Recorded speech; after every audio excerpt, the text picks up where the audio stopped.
Shalom, selamat pagi Bapak Ibu Saudara sekalian. Berjumpa dalam perenungan firman Tuhan bagi kita pada hari ini dari Kisah Para Rasul pasal yang ke-20 ayat yang ke-7 sampai yang ke-12.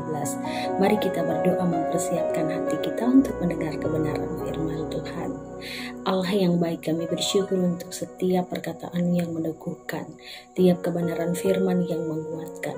Tuntunlah kami agar kami mampu memaknainya dengan baik, sehingga kami hidup menuju kepenuhan dalam Kristus Yesus. Di dalam nama Yesus kami berdoa dan memohon. Amin. Kisah Para Rasul pasal yang ke-20 ayat yang ke-7 sampai yang ke-12 dari Makedonia ke Troas. Pada hari pertama dalam minggu itu ketika kami berkumpul untuk memecah-mecahkan roti, Paulus berbicara dengan saudara-saudara di situ, karena ia bermaksud untuk berangkat pada keesokan harinya. Pembicaraan itu berlangsung sampai tengah malam. Di ruang atas di mana kami berkumpul dinyalakan banyak lampu. Seorang muda bernama Eutikus duduk di jendela. Karena Paulus amat lama berbicara, orang muda itu tidak dapat menahan kantuknya. Akhirnya ia tertidur lelap dan jatuh dari tingkat ketiga ke bawah. Ketika ia diangkat orang, ia sudah mati. Tetapi Paulus turun ke bawah. Ia merebahkan diri ke atas orang muda itu, mendekapnya dan berkata, "Jangan ribut sebab ia masih hidup." Setelah kembali ke ruang atas, Paulus memecah-mecahkan roti, lalu makan. Habis makan, masih lama lagi ia berbicara sampai fajar menyingsing, kemudian ia berangkat.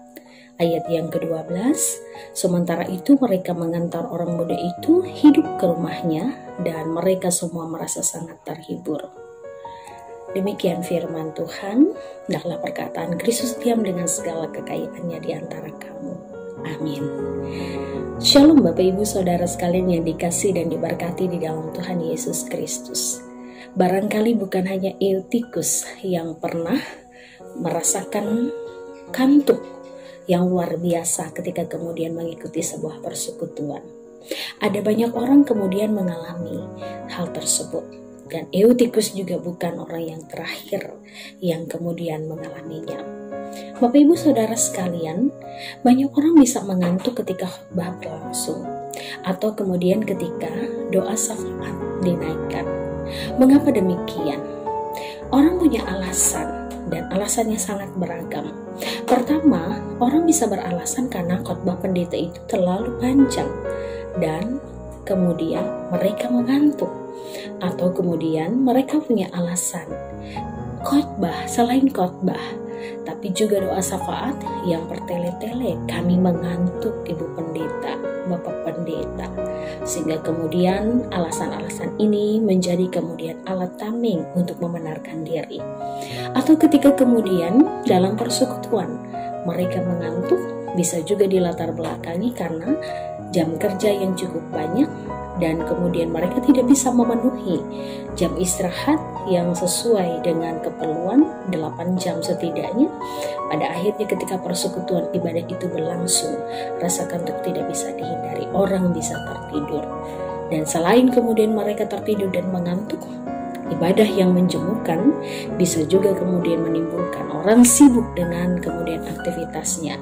Tidak sedikit suka kemudian menggunakan gadgetnya untuk membuka aplikasi-aplikasi media sosial, atau kemudian juga dalam persekutuan dan ibadah seringkali orang sibuk untuk foto selfie, serta kemudian dalam ibadah tidak sedikit orang kemudian pada akhirnya sibuk dengan aktivitas tersendiri, hingga ibadah itu tidak memberikan makna penguatan iman dan pengharapan.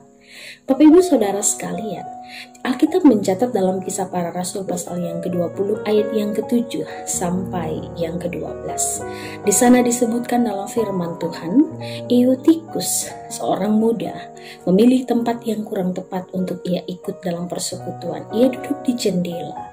Lalu kemudian disebutkan ia lelah dan kemudian mulai mengantuk sehingga sampai tertidur lelap atau pulas.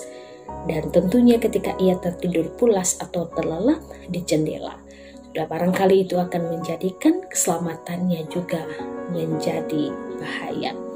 Firman ini menyebutkan ia kemudian jatuh dari lantai ketiga sampai lantai bawah.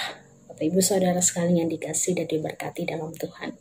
Ayat ke-9 mencatat dalam firman Tuhan, Eutikus didapati oleh orang sudah meninggal.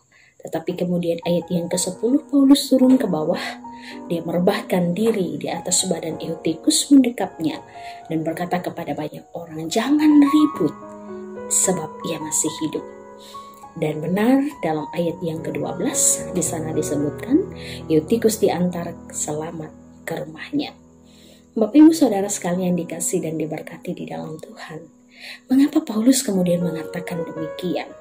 Bahwa Eutikus masih hidup dan mengatakan kepada orang jangan ribut. Apakah dia kemudian tidak terima pada kenyataan dari lantai ketiga sampai ke bawah Eutikus memang kemudian meninggal? Tidak demikian Bapak Ibu Saudara sekalian. Ini berbicara tentang ungkapan iman. Iman Paulus berkata bahwa Eutikus hidup dan pada kenyataannya ia kemudian memang hidup. Iman inilah yang mengatasi kemustahilan manusia. Sebagai jalan juga pemberitaan Injil yang mau dilakukan oleh Paulus pada saat itu. Bahwa kebangkitan Kristus begitu nyata dalam kehidupan yang dia diberkati atas Eutikus pada saat itu. Itu bagian pertama Bapak Ibu Saudara sekalian. Kemudian yang terpenting menjadi inti juga dalam pemberitaan firman Tuhan ini adalah pada bagian kedua. Di kota Troas, orang memilih hari pertama untuk melakukan persekutuan. Mereka berkumpul di sana dikatakan dalam firman Tuhan ini bukan hanya sekedar untuk kemudian beribadah, tapi juga melangsungkan perjamuan kudus, membagi-bagi roti, makan bersama, mendengar kebenaran firman Tuhan. Mengapa ini menjadi penting untuk kemudian kita lihat bersama-sama? Sebab perjamuan kudus ini kemudian meneguhkan iman jemaat pada saat itu.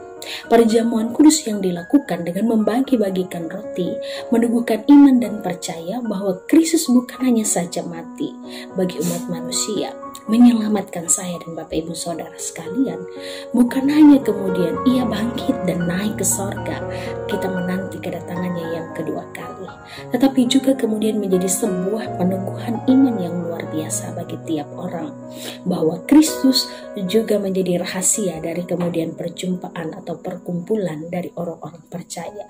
Perjamuan mengingat bahwa Kristus hadir di tengah-tengah dunia, menolong setiap umat untuk melewati tiap persoalan, perkara kehidupan, jalan-jalan yang ditempuhnya. Dan firman ini menyebutkan bahwa mereka melakukan perjamuan kudus, meneguhkan iman pengharapan sebagai dasar iman dan kepercayaan Tuhan hadir bersama dengan mereka. Dan kehadiran Tuhan itu begitu nyata memberkati. Di dalam firman ini ayat yang ke-12 dikatakan semua orang terhibur dengan apa yang mereka lakukan. Dan juga Eutikus bukti nyata kebangkitan Kristus yang nyata. Ia tadi didapati dalam ayat yang ke-9 mati, tetapi oleh Paulus berkata ia masih hidup. Kenyataan itu kemudian terjadi sesuai dengan kehendak Allah. Bapak Ibu Saudara sekalian, pada hari ini 30 Maret 2020, mari kita bersama-sama melihat kebenaran firman Tuhan ini mau mengingatkan kita. Pertama, ibadah kita yang kita lakukan secara khusus pada zaman wabah corona ini yang dilakukan di dalam rumah kita masing-masing adalah ibadah perjumpaan dengan Kristus, yang berarti Kristus hadir dalam seluruh aspek kehidupan Bapak Ibu Saudara sekalian dan saya dalam perjalanan kehidupan ini. Ia hadir dalam masa ketika kita berjuang bersama-sama dalam memerangi wabah corona, dalam kita bekerja dan berusaha, dalam kita mengatasi tiap pergumulan dan persoalan, dalam kita mencapai harapan dan impian. Sebab itu peliharalah ibadah kita dengan baik sebagai perjumpaan dengan Allah yang hidup, yang hadir dalam kehidupan kita tiap-tiap hari. Kemudian yang kedua, Bapak Ibu Saudara sekalian, mari kita bersama-sama mengevaluasi ketika banyak Eutikus yang bisa mengantuk, yang bisa bosan dengan persekutuan ibadah, dengan berbagai macam penata layanan dalam persekutuan dan gereja, maka menjadi sebuah PR bagi tiap para hamba Tuhan bahwa dalam perjalanan kehidupan ini harusnya kemudian kita mau melihat bahwa ada hal yang harus kemudian kita lakukan dengan baik. Baik itu persiapan ibadah yang baik supaya tidak menghasilkan ibadah yang menjemukan. Atau kemudian ada banyak hal yang kita persiapkan dalam khotbah, dalam doa, dalam berbagai macam tugas dan pelayanan yang kita lakukan. Supaya dengan demikian ibadah kita menjadi persekutuan yang memenangkan jiwa. Kemudian yang ketiga, firman ini mau mengingatkan kepada kita sebagai umat Tuhan, hadir dalam persekutuan ibadah itu bukan hanya Anda tampil cantik, bukan hanya Anda tampil tampan, bukan hanya tampil wangi ketika duduk berdampingan dengan orang lain, tapi juga tentang menyediakan hati, tempat terindah Kristus hadir, supaya dengan demikian kita bisa menikmati berkat dari awal sampai berakhirnya persekutuan yang dilakukan, supaya kita bisa berfokus pada setiap pemberitaan firman Tuhan, tiap doa-doa yang kita naikkan, tiap pujian yang kita lantunkan, sehingga kita tidak kemudian terpaku pada handphone yang kita kemudian miliki, atau kita kemudian kalah dengan rasa kantuk yang kita rasakan. Kemudian yang ketiga, dalam masa COVID-19 ini, firman Tuhan ini juga mau mengingatkan kepada kita bahwa dalam masa wabah ini, Bapak Ibu Saudara sekalian, mari kita pelihara iman yang teguh, yang mengalahkan rasa ketakutan kita, iman yang mengalahkan kemustahilan manusia. Percayalah kepada Tuhan. Jika kita melakukan segala kehendak-Nya dan terus berdoa berharap Tuhan turun tangan untuk menolong kita, melewati pemerintah kita, melewati para medis kita, melewati ketaatan kita sebagai bagian dari kehidupan bermasyarakat. Supaya dengan demikian iman kita sungguh diperteguh dalam masa pergumulan dan persoalan ini. Bapak Ibu Saudara sekalian, kiranya firman ini meneguhkan kita dalam masa-masa berjuang bersama dalam iman dan kemanusiaan menghadapi wabah corona. Dan demikian pula Bapak Ibu Saudara sekalian dikasih dan diberkati, tetaplah setia untuk berdoa, bersyukur dan memuliakan Tuhan. Tetaplah di rumah, selamat melakukan tugas aktivitas satu hari ini. Tuhan memberkati kita. Mari kita berdoa. Allah yang baik, kami bersyukur pada hari ini firman Tuhan telah diperdengarkan kepada kami. Tolonglah kami untuk melakukannya sehingga kami dengan setia bertumbuh dalam iman dan percaya kami. Kami bersyukur pagi ini kami dibangunkan dengan kesehatan kekuatan yang baru. Mampukan kami untuk melakukan seluruh aktivitas kami dengan baik. Bagi kami yang masih beraktivitas di luar ataupun bagi kami yang saat ini berada di rumah, berikan kami pertolongan untuk senantiasa mampu melewati masa-masa ini dengan terus berharap Tuhan Allah terus memelihara kehidupan kami dan mencukupkan kami.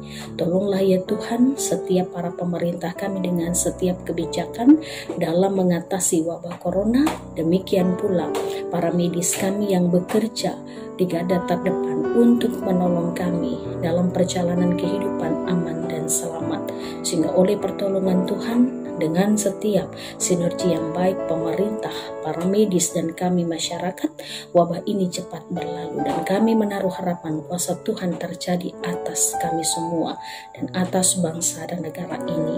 Terima kasih ya Allah, tuntun dan pelihara kami agar kami tetap setia dan memuliakan Tuhan. Dalam nama Yesus kami berdoa. Amin.